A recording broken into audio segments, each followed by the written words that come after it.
पढ़ने वाले हैं, यह समझने में आदिवासियों को थोड़ा क्या है समय लगा, कुछ समय लगा। अबे बेचारे ईमानदार, वो सीधे साधे अपना जंगल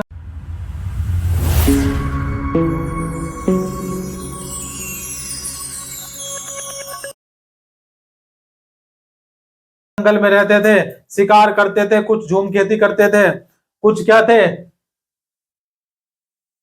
कुछ क्या थे, लिखा नहीं मैंने, शिकारी थे, कुछ क्या थे, संग्राहक थे, कुछ मजदूर थे। तो अपना सीधे साधे थे, बेचारे शरीफ लोग थे। अब सुनो, और एक चीज मैं बताऊं आपको कि जब शरीफ आदमी बिगड़ता है ना, तो शैतान को भी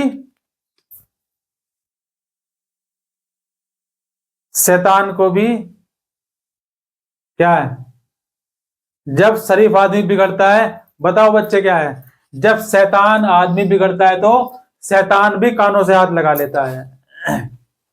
सही बात है ये। तो ये समझने में आदिवासियों को देखो क्या बच्चे, थोड़ा समय लगा, थोड़ा समय, किसी भी चीज को समझने में क्या है, थोड़ा समय लगता है। और 18वीं सदी में भारतीय रेशम की यूरोपीय बाजारों में भारी मांग थी। देखो 18वीं सदी में क्या था, भारतीय रेशम, भारतीय रेशम,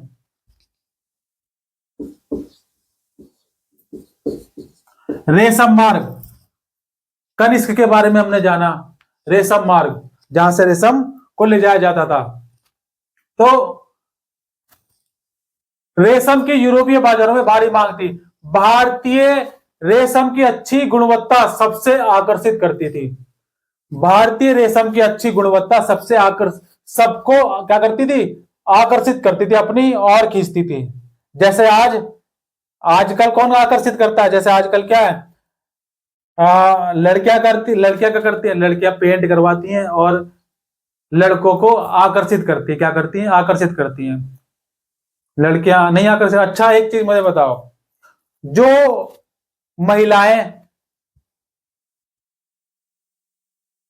आजकल बहुत सारे केस देखने को आ रहे हैं ना, ठीक है, जो महिलाएं अपने ससुराल में अपने ससुराल में रह रही हैं, या कुछ महिलाएं क्या अपने मायके में जाकर रहती हैं।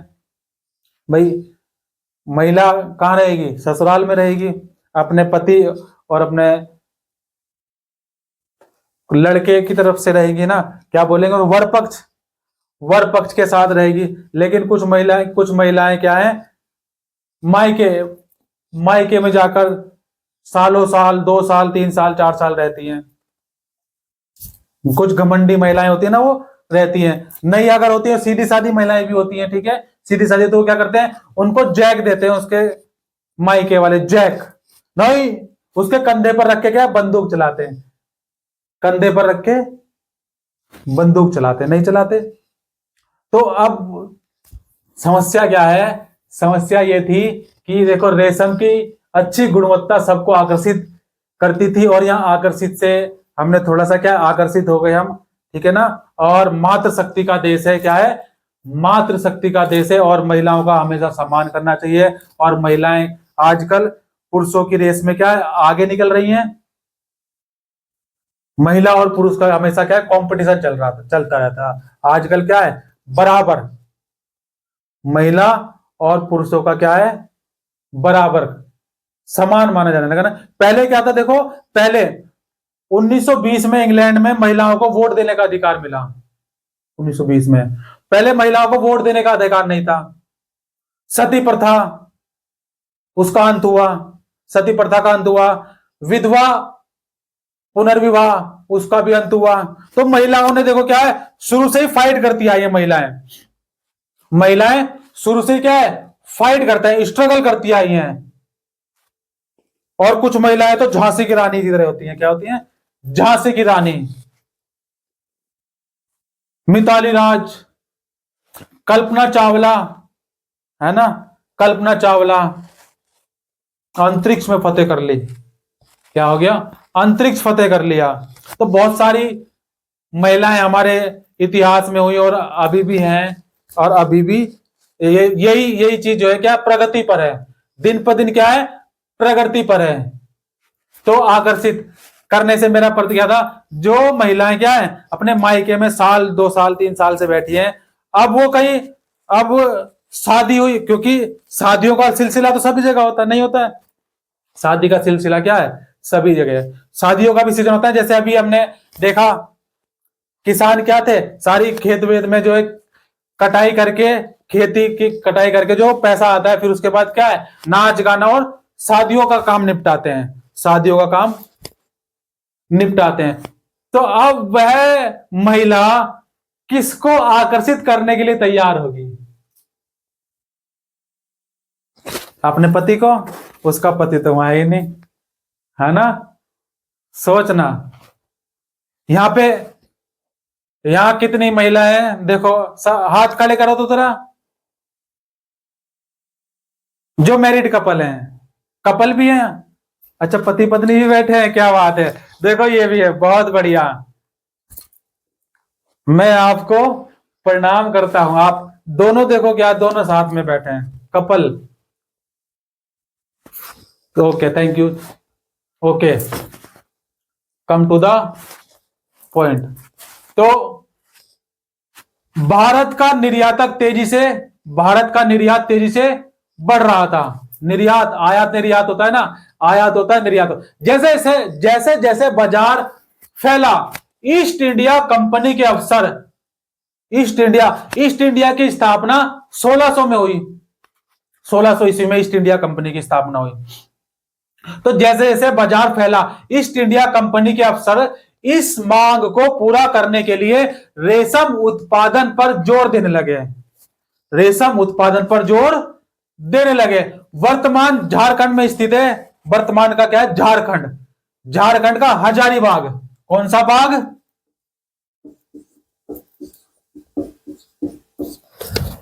हजारीबाग।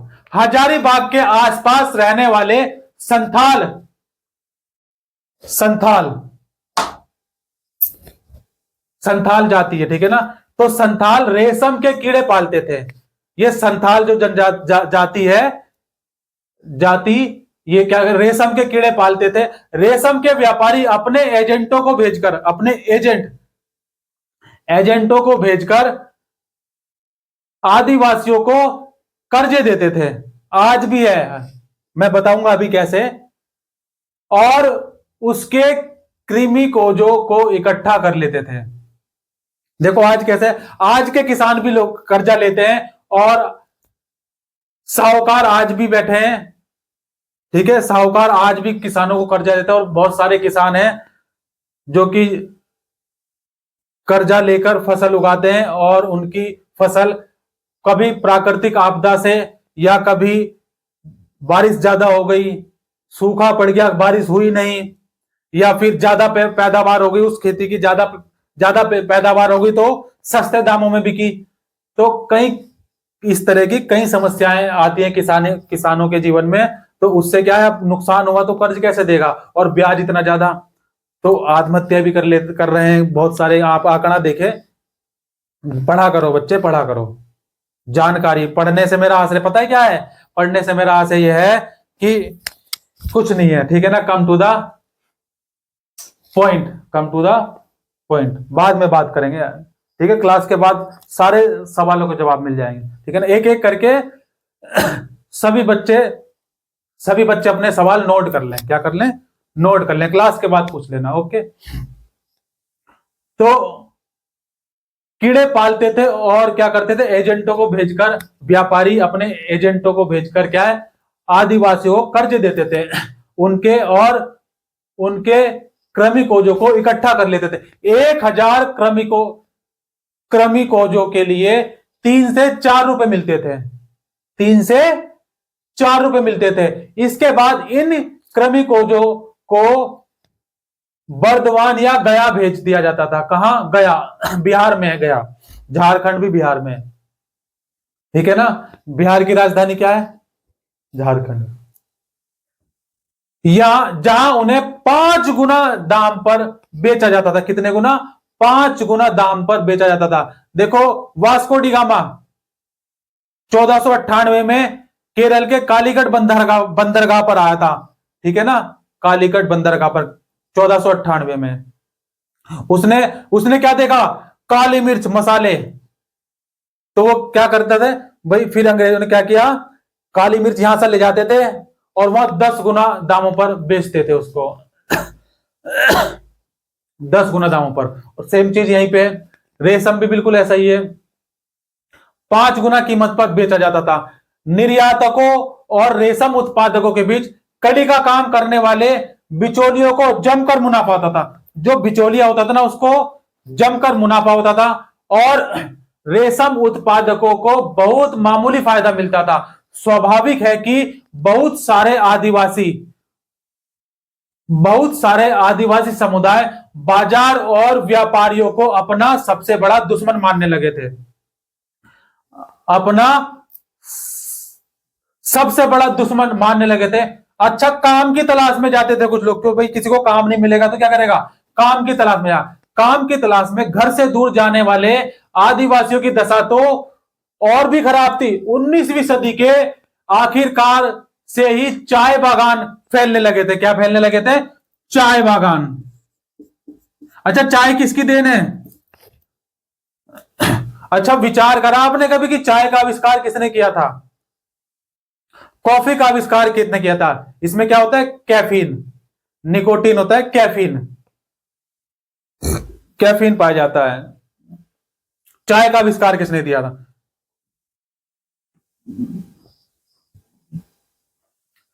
तो काम की तलाश करने वाले जो थे आदिवासी, उनकी दशा और भी बुरी थी, खराब थी, बुरी थी बहुत। 19वीं सदी के आखिर से ही चाय बागान फैलने लगे थे। खनन उद्योग भी एक महत्वपूर्ण उद्योग बन गया था। कौन सा, खनन, क्या, खनन। क्या बच्चे, क्या पूछ रहे हो, हाँ, क्या पूछ रहे हो, हाँ,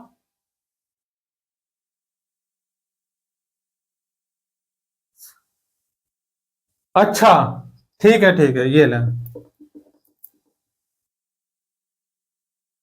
अब ठीक है।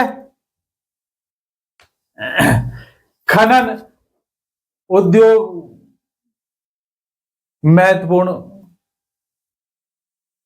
असम के चाय बागानों और झारखंड की कोयला, झारखंड में क्या है, झरिया, झारखंड में झरिया है, बोकारो स्टील प्लांट है, झरिया कोयले की खान, असम में चाय, झारखंड की कोयला खादानों में काम करने के लिए देखो आदिवासियों की बड़ी संख्या में भर्ती किया गया।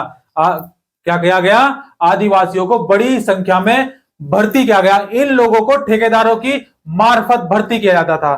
ठेकेदार इनको क्या करते थे, भर्ती करते थे। जैसे आज भी है, आज भी देखेंगे आप कंपनी में, सिडीकुल चले जाओ आप, सिडीकुल में क्या है, ठेकेदारी व्यवस्था। एक तो जो कर्मचारी मैन पावर होगी, एक तो होती है कंपनी की ओर से, किसकी ओर से होती है, एक होती है कंपनी की तरफ से। और क्या करते हैं, जब कंपनी को प्रोडक्शन अधिक करना होता है, अधिक करना के लिए क्या करते हैं, वो एक्स्ट्रा मेन पावर हायर करते हैं। तो उसके लिए अब ये परमानेंट, अब ये जो है कंटिन्यू चलने लगा। पहले कभी कभी होता भाई आज हमें ज्यादा मेन पावर चाहिए तो ले लिए, अब वो क्या करते, ठेकेदारी सिस्टम आज भी है, ये सिस्टम आज भी है। तो ठेकेदार प्राइवेट वाले जो होते हैं, कुछ तो एक तो कंपनी की तरफ से हुआ, उसको कंपनी की सारी फैसिलिटी होगी, एक ठेकेदार बेस्ड होता है। दो तरह की मेन पावर होती है कंपनी में। तो उस समय भी देखो ठेकेदारों की मार्फत भर्ती किया जाता था। ये ठेकेदार ना केवल उन्हें बहुत कम वेतन देते थे, बल्कि उन्हें वापस घर भी लौटने नहीं देते थे, उन्हें घर भी वापस लौटने नहीं देते थे।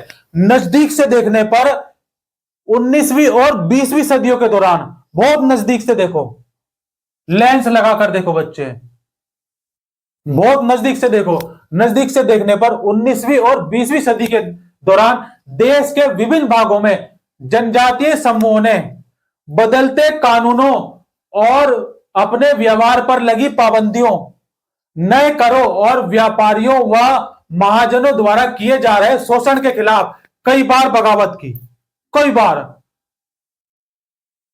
1831-32 में की, 1831-32, 1831-32 में कोल आदिवासी ने, कोल जनजाति, एक कोल जाति हुई, कोल आदिवासी ने क्या किया, 1855 में संथाल ने, 1855 में संथाल, 1855 में संथाल, 1855 में संथाल, और 1940 में महाराष्ट्र में वर्ली विद्रोह हुआ। बिरसा जिस आंदोलन का नेतृत्व कर रहे थे वह भी इसी तरह का विद्रोह था। क्या था? इसी तरह का विद्रोह था। अब हम बात करते हैं किसकी? बिरसा मुंडा की। तो बिरसा मुंडा का जन्म 1870 में हुआ था। कब हुआ था इसका जन्म? 1870 में। 1870 में इसका जन्म हुआ। उसके पिता इसके पिता जो थे क्या, बहुत गरीब थे। बिरसा का बचपन भेड़ बकरियां चराते हुए बीता। क्या करता था? भेड़ और बकरियां चराता था, बांसुरी बजाते और स्थानीय अखाड़ों में नाचते गाजते बीता। क्या था? ये चरवाहा था, बांसुरी बजाता था। कौन था? कृष्ण कन्हैया है। देखो, बाल अवस्था में भी जो है क्या है, गोकुल की गलियों में भगवान श्री कृष्ण भी क्या है, गैया चरा रहे करते थे। गोधुली बेला में, गोधुली बेला में चराया। बिल्कुल, आप सिर्फ क्या आसान भाषा में कोऑर्डिनेट करके देखो। कोऑर्डिनेट करके पढ़ना बहुत ही फायदेमंद होता है। क्या होता है? कोऑर्डिनेट करके पढ़ना, कोऑर्डिनेट करके पढ़ना बहुत ही क्या होता है? फायदेमंद होता है। बांसुरी बजाते हुए स्थानीय अखाड़ों में नाचते गाते हुए बीता। उनकी परवरिश मुख्य रूप से बोहंडा के आसपास के जंगलों में हुई थी। गरीबी से लाचार बिरसा मुंडा के पिता को काम की तलाश में जगह जगह भटकना पड़ता था, और लड़कपन में ही बिरसा ने अतीत में हुए मुंडा विद्रोह की कहानियां सुन ली थी। किसकी? मुंडा विद्रोह की कहानियां सुन ली थी। जैसे आप आज भी आप देखते क्या है, दादा दादी अपने पोते और पोती को क्या कहानियां सुनाया करते हैं। ठीक है ना? मेरी दादी भी मुझे सुनाया करती थी, मेरी नानी भी मुझे सुनाया करती थी, और मेरी माँ भी मुझे समय समय पे। तो मैंने देखो क्या है, सबसे कहानियां सुनी है।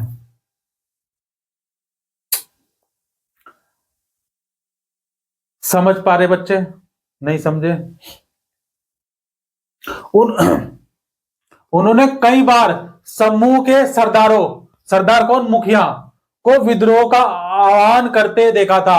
बिरसा के समुदाय के लोग ऐसे स्वर्ण युग की बात किया करते थे जब मुंडा लोग दिकुओं के उत्पीड़न से पूरी तरह आजाद थे। सरदारों का कहना था कि एक बार फिर उनके समुदाय के परंपरागत अधिकार बहाल हो जाएंगे। वे खुद को इलाके के मूल निवासियों का वंशज मानते थे और अपनी जमीन की लड़ाई, मुल्क की लड़ाई लड़ रहे थे। अपने जमीन की लड़ाई और मुल्क की लड़ाई लड़ रहे थे। वे लोगों को याद दिलाते थे कि उन्हें अपना साम्राज्य वापस पाना है।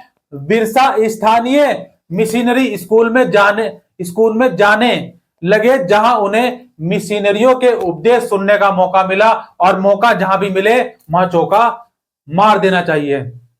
वहां भी उन्होंने यही सुना कि मुंडा समुदाय स्वर्ण का क्या है, स्वर्ग या स्वर्ण कह लो, स्वर्ग का साम्राज्य हासिल कर सकता है, स्वर्ण का साम्राज्य हासिल कर सकता है, अपने खोए हुए अधिकार वापस पा सकता है अगर वे अच्छे ईसाई बन जाएं और अपनी खराब आदतें छोड़ दें।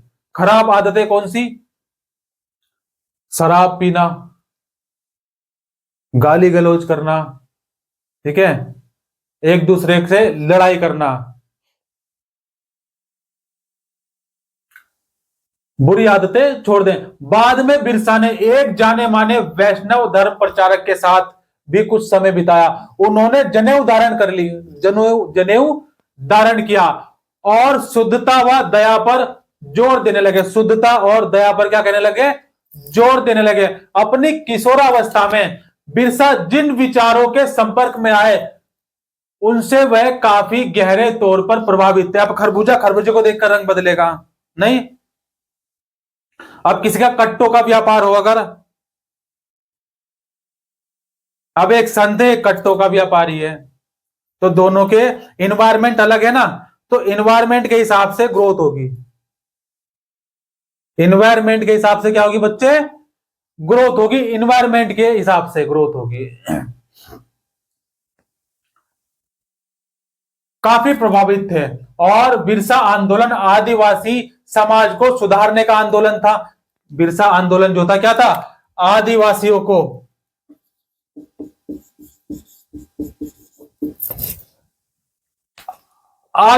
को सुधारने का आंदोलन था। उन्होंने मुंडाओं से आह्वान किया कि वे शराब पीना छोड़ दें, गांव को साफ रखें, डायन व जादू टोने में विश्वास ना करें, अंधविश्वास ना करें। ठीक है ना, अंधविश्वास।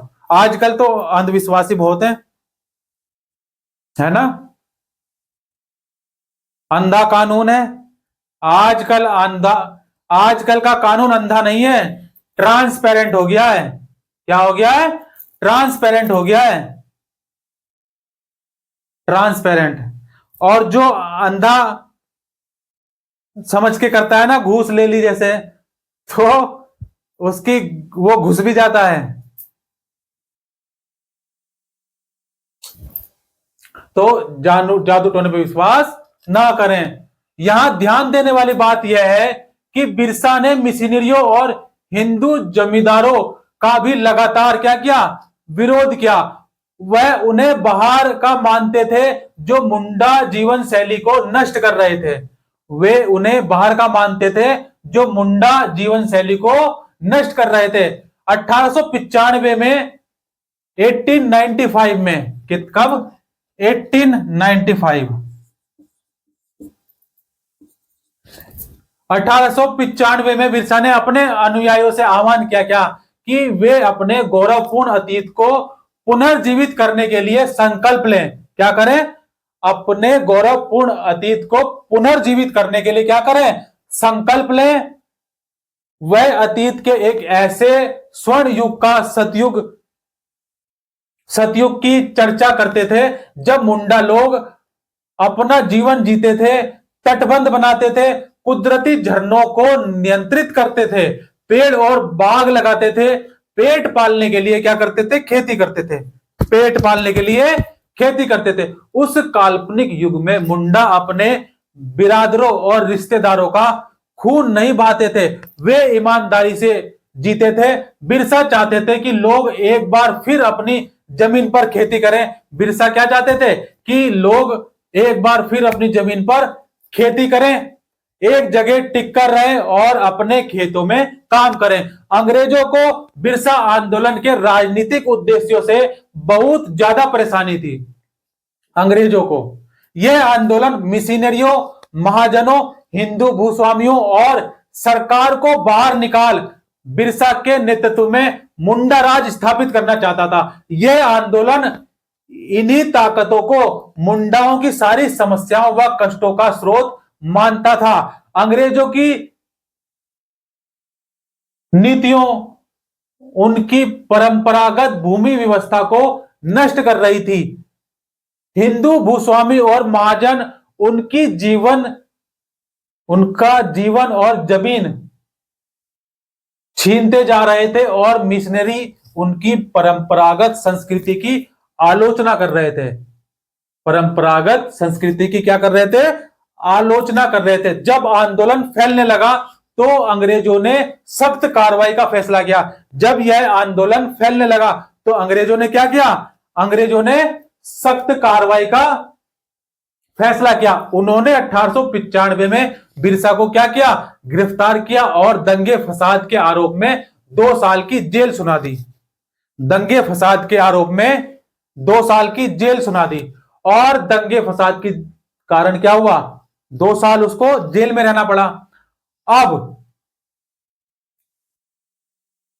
1895 में हुआ, 1897 में 2 साल बाद, ठीक है, जेल से लौटने के बाद बिरसा समर्थन जुटाते हुए गांव गांव घूमने लगे। जब 2 साल बाद जेल से आया, ठीक है ना, अब तो जेल काट ली, सारा डर निकल गया, तो फिर वो गांव गांव घूमने लगे। उन्होंने लोगों को उकसाने के लिए परंपरागत प्रतीकों और भाषा का इस्तेमाल किया। वे आह्वान कर रहे थे कि उनके नेतृत्व में साम्राज्य की स्थापना के लिए रावणों, कौन थे रावण? डीकू और यूरोपी को तबाह कर दे। बिरसा के अनुयायी दिवुक और यूरोपीय सत्ता के प्रतीकों को निशाना बनाने लगे। उन्होंने थाने और चर्चों पर हमले किए और महाजनों व जमींदारों की संपत्तियों पर क्या कर दिया? धावा बोल दिया। क्या बोल दिया? धावा बोल दिया। सफेद झंडा बिरसा राज का क्या था? प्रतीक था सफेद झंडा।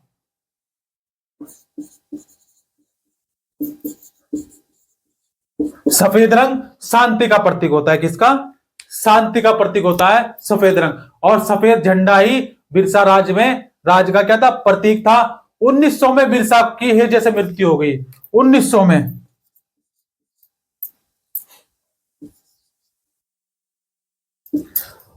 1900 में बिरसा की हैजे के कारण क्या होगी? मृत्यु होगी। और जैसे ही वो मरा तो आंदोलन क्या है? बर्फ की तरह ठंडा बढ़ गया। गर्मी का मौसम आ रहा है ना, अभी आप आजकल क्या है? कोल्ड ड्रिंक पिएंगे, कोल्ड ड्रिंक, सॉफ्ट ड्रिंक, क्या बोलते हैं? Soft drink. और चिल्ड बियर।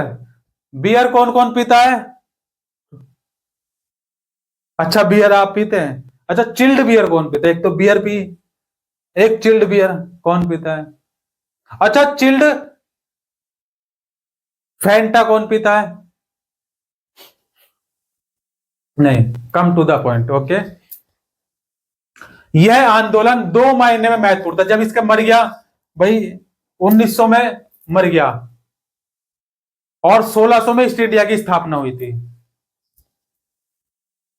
यह आंदोलन 2 महीनों से महत्वपूर्ण था। पहला, इसमें औपनिवेशिक सरकार को ऐसे कानून लागू करने के लिए मजबूर किया जिसके जरिए दीवुक लोग आदिवासियों की जमीन पर आसानी से कब्जा न कर सके। और दूसरा, इसने एक बार फिर जता दिया कि अन्याय का विरोध करने और औपनिवेशिक शासन के विरुद्ध अपने गुस्से को अभिव्यक्त करने में आदिवासी सक्षम है।